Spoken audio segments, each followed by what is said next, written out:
Happy, beautiful day. It's Pete Cohen here. Welcome to the Pete Cohen podcast. This is episode 3 of a series of 4 podcasts on positive achievement. Get ready for today's podcast, which is the greatest achievement ever. See you after the theme tune. The big question is, how are some people in the world today creating the results they want with their health, wealth, and happiness? What exactly are these people doing? This podcast will give you the answers and inspire you to live the life that you want today. Good day to you, wherever you are in the world. Thank you so much for tuning in. We really do appreciate every single one of you. Our podcast has gone from strength to strength because people just like you have been listening.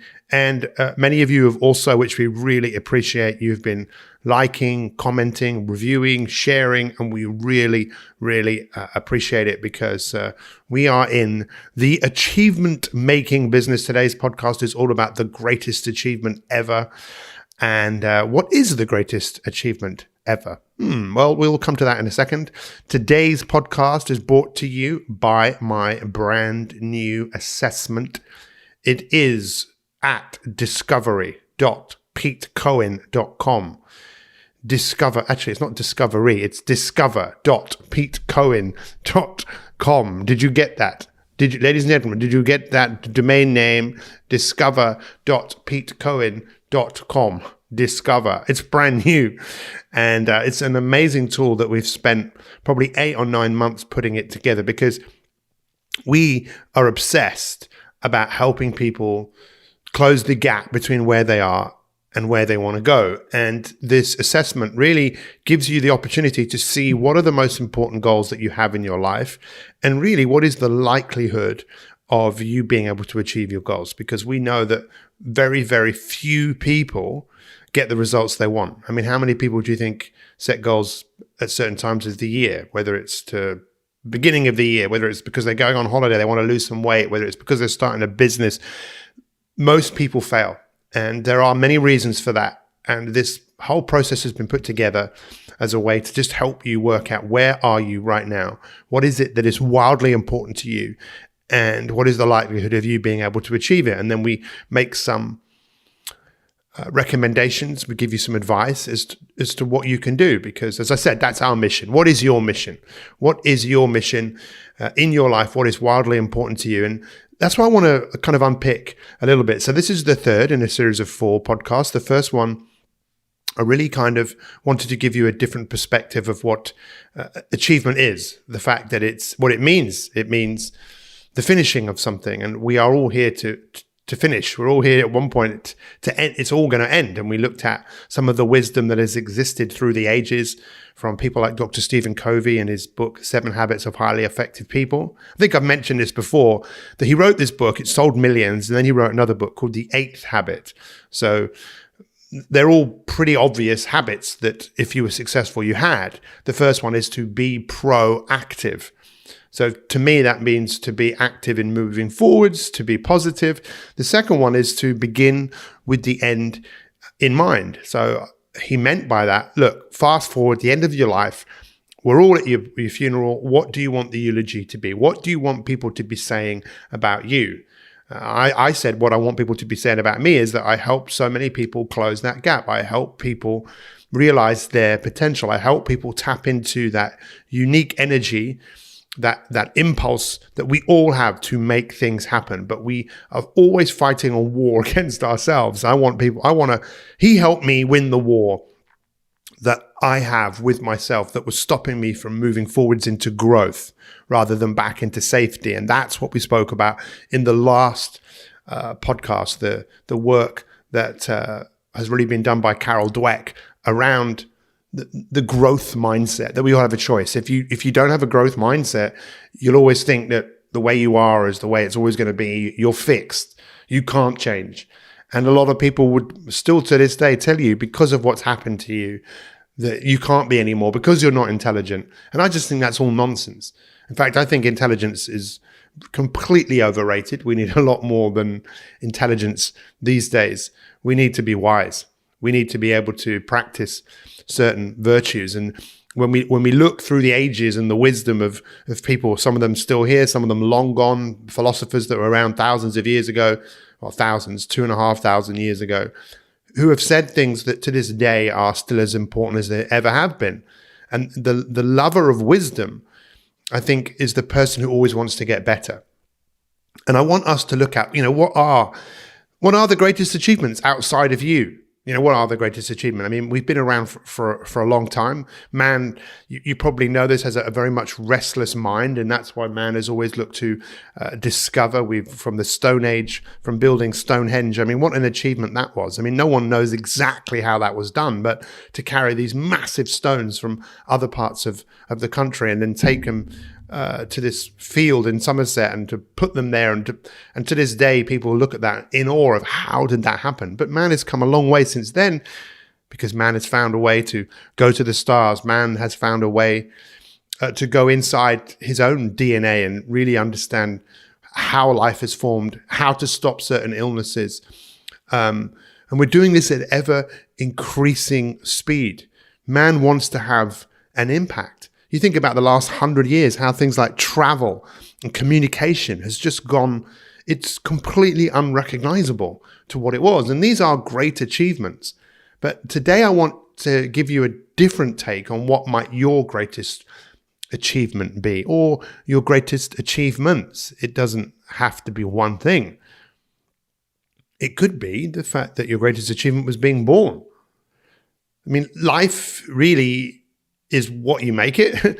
And the meaning of life, I think, is the meaning that you decide to give it. I think we have gone past a point in life where we should be telling people what the meaning of life is, because I don't think it's any of my business to tell you what your life is about.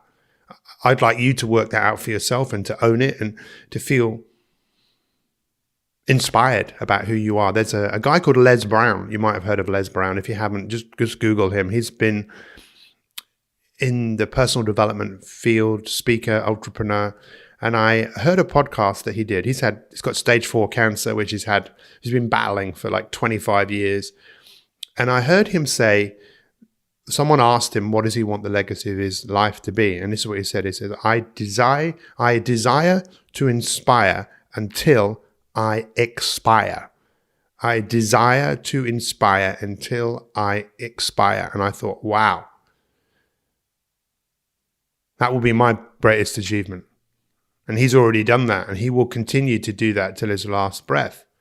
So the greatest achievement, I would say, here I'm contradicting myself. I'm saying I shouldn't tell you anything, but if it's okay, could we all agree that one of the greatest achievements of our lives is just being born?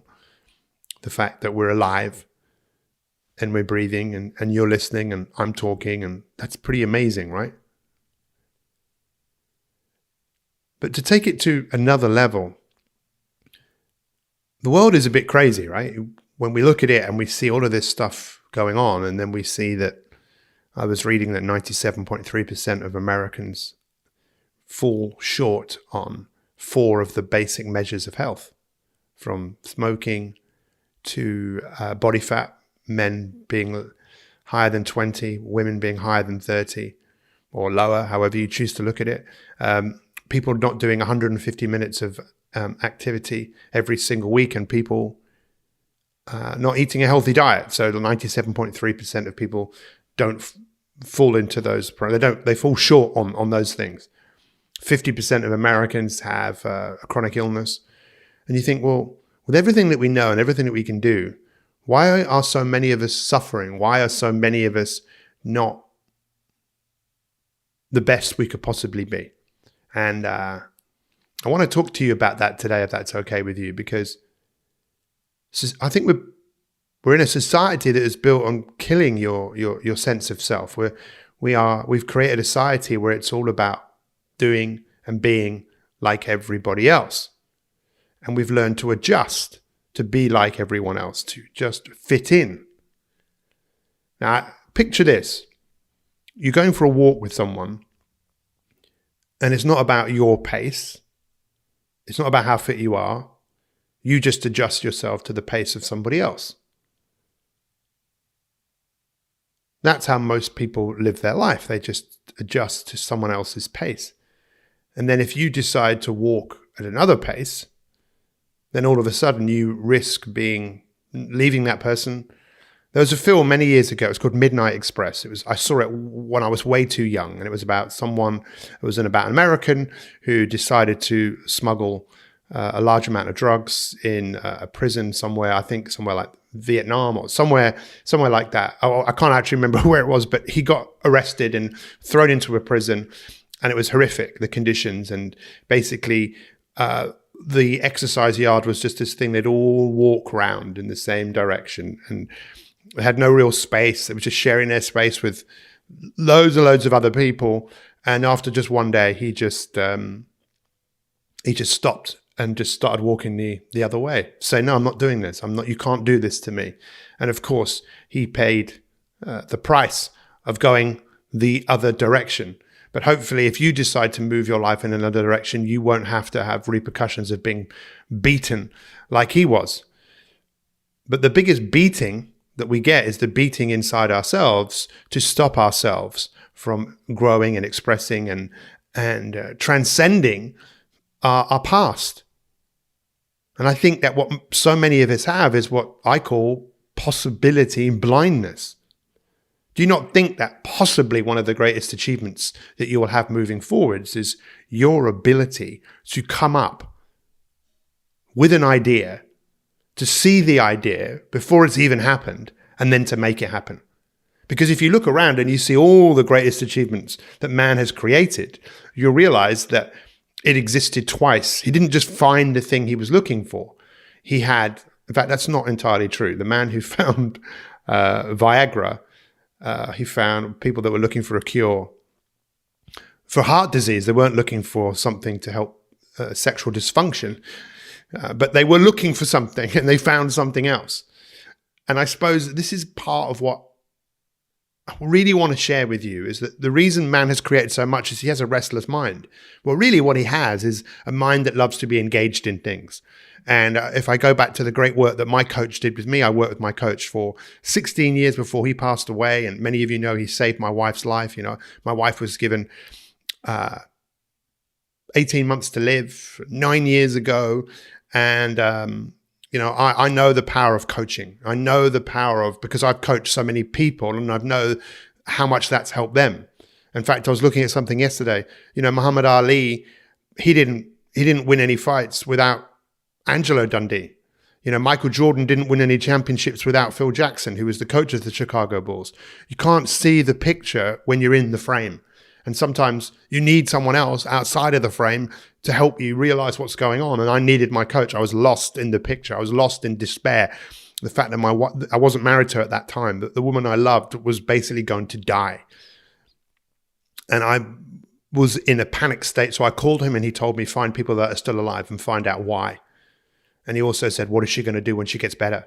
I didn't ask her that question at that time. I just found people that were still alive. I found a cure for my wife's brain tumor.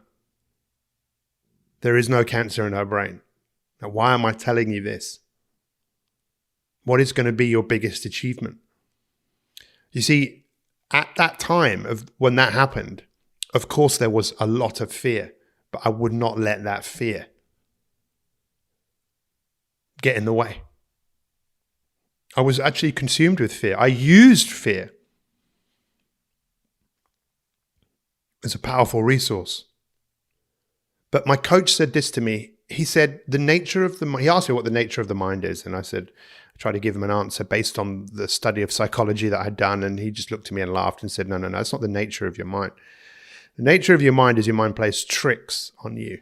It just plays tricks on you. And then once you start to realize that it's a trickster, you can put yourself into a powerful situation. That you could be walking down the street, you think someone's behind you, you think people are talking about you. The mind plays tricks on you. It will always play tricks on you. What could be your greatest achievement? Could it possibly be that you learn how to play tricks on your mind?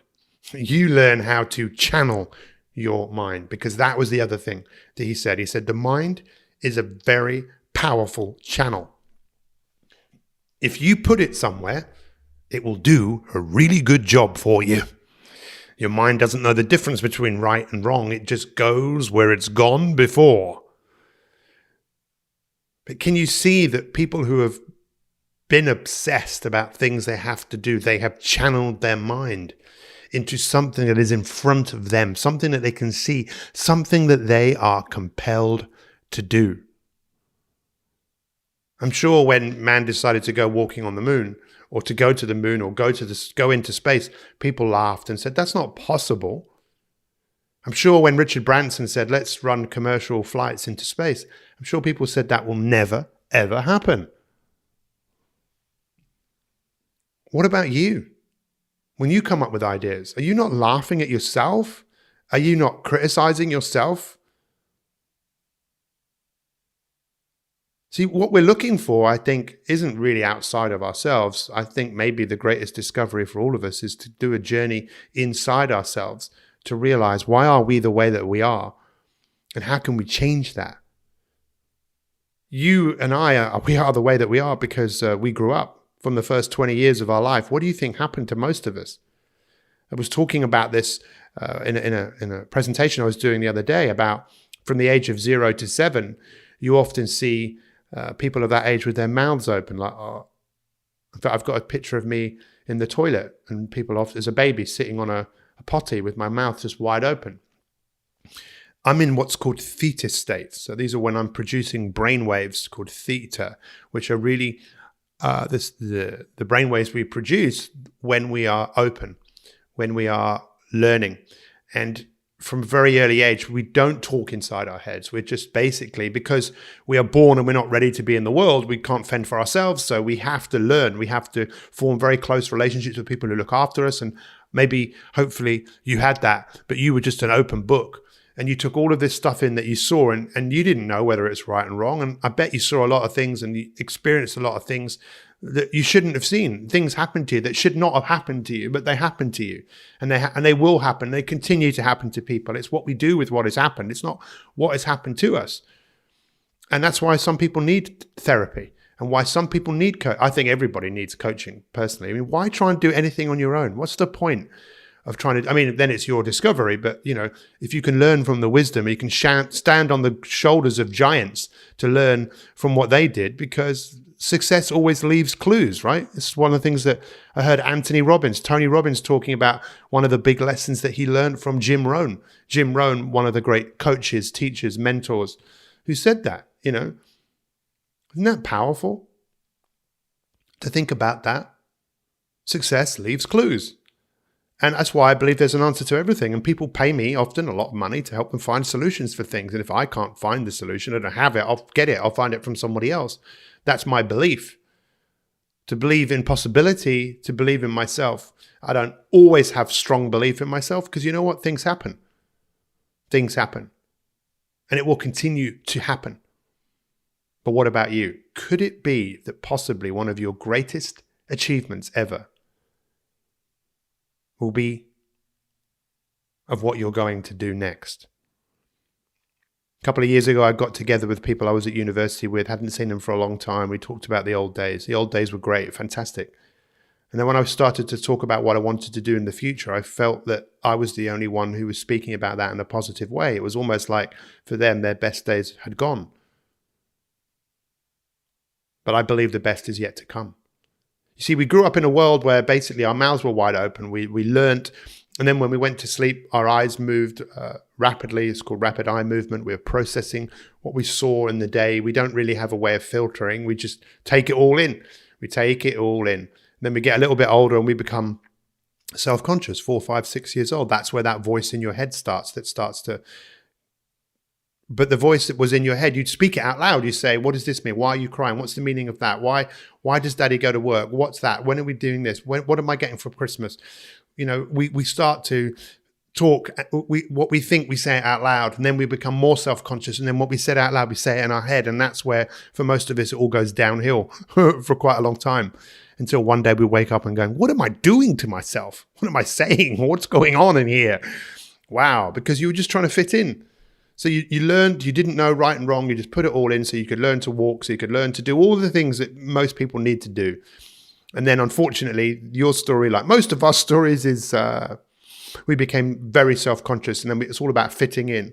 What do we do? Now it's, which do I use? TikTok? Do I use, what do I use? Do I use Facebook? Not if you're young. Do I use Instagram? What do I do? Who do I hang out with? And we become very, very self-conscious. And that society is built on killing your sense of self. It's about fitting in. It's not about expressing yourself fully and giving your best self to the world. Because for me, achievement, when we talk about lots of achievement, we could associate achievement with, making lots and lots of money and think that that's what life is all about, and fame and all of that stuff. But that's not the type of achievement I'm talking about. I'm talking about the achievement of you having a loving relationship with yourself. And all you want to do is share that with others, that you finding something that truly makes you come alive, or things that make you come alive. And you want to share that with others. You want to give to the world. I think we've moved into the era of the go-giver. As Muhammad Ali said in the shortest poem ever, me, we. Me, we. There is no me without we. How can I help you? And this is me asking you that question as a coach, as someone who cares so much for you, whoever you are in the world. You have no idea. We live in a 3-second society, and you've been listening to this for over 20 minutes. Well, it's amazing. Or maybe you stopped and came back to it. The 3-second society. I don't want to be in the 3-second society. I want to be in the society where I find like-minded people who want to grow, move through fear. I really want you to think about what I've said today in this podcast and ask yourself, what would be my biggest achievements? Will it be that when I feel resistance in myself, that I can move through it? Because our growth isn't where we are. Our growth is in how we're growing. I see so many people when they get into their 40s and 50s, they're letting a part of them dying, physically, mentally, emotionally. They look at me, and when I tell them when they ask me how old I am, I think a lot of people are surprised because I'm just getting better. I've just started. It was Walt Disney that said imagination is the preview to what's in store, to what's in front of us. What would be your biggest achievement?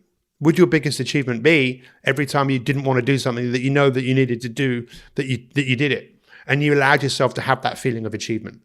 If something takes less than 2 minutes to do, just do it, and then you allow yourself to have that feeling. And the greatest of feelings of, look what I did. I never forget when we were in in Houston, Texas, when my wife had started this treatment, and we made a film about it, by the way. And if you want to watch it, it's on a website called teamhannah.com, teamhannah.com. And I went to go and look at the results. We stayed there for 7 weeks, and I went back and I went into the room, and I was filming all of this. You can see it in the film. And I go in with the camera, and all Hannah, when I opened the door, I could hear her go, "Can we go home? Can we go home?" Because she wanted to go home. She'd been away from home for 7 weeks. And I went, Hannah, you'll never believe, your tumor has shrunk by, I think it was like 17%. And she lifted her arms. I went, yay. And what you don't hear her say is, because she whispered it in my ear, I did that. What could you really do if you put your mind to it?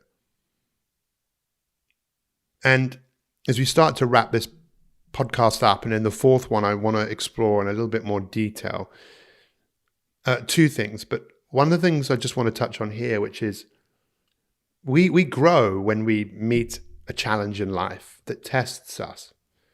But we want the test to be a test that is difficult but not impossible. Because if it's something is impossible, then you'll give up. And this is why this is the opposite, why so many people also don't do anything where they're allowing themselves to grow, is the tests they do give themselves are too easy, so they get bored. We experience a part of life that is truly beautiful, where we stretch ourselves just that little bit further than what is comfortable. And then when we're able to do something, we have that wonderful sense of achievement and growth. What will be your biggest achievement? I can tell you what some of your biggest achievements will be, is to get in contact with us, because we'll find a way for you to speak to me. and we'll find out where you are. We'll find out what's important, and we'll find out what is the best way for you to get to where it is that you need to be. And in many cases, it's going to be some sort of learning about taking the lead and applying taking the lead in your life, learning how to deal with fear in a way that you're not overcome with fear, you're energized through fear, learning how to be confident, to trust yourself, learning how to have self-control. These are all the things that if I was in charge of education, I would just get rid of 90% of what we teach and just replace it with things like teaching people how to be confident, teaching people to have great relationships with themselves, teaching people to have great relationships with others. And ultimately, if you have a great relationship with yourself, chances are you will have a good relationship with others. Teaching people how to fall in love with themselves, to realize the greatness that they have, teaching people to stretch themselves, teaching people to be less self-conscious of what other people think and to be more conscious of what is important. What is the biggest achievement you will ever have in your life? And if you decide to go after something, then chances are it might be challenging to you. But then if it wasn't challenging, it would be boring. The biggest achievement I've seen of people is deciding to bring their self forwards and to work out what needs to be done. The rituals that in many cases need to be practiced every single day to reach a higher self. I really appreciate you taking the time to watch what has been your biggest takeaway from this podcast. Write it down. Tell someone about it. I dare you. In fact, I double dare you. And let's go out there and make the world a better place. Go to discover.petecohen.com.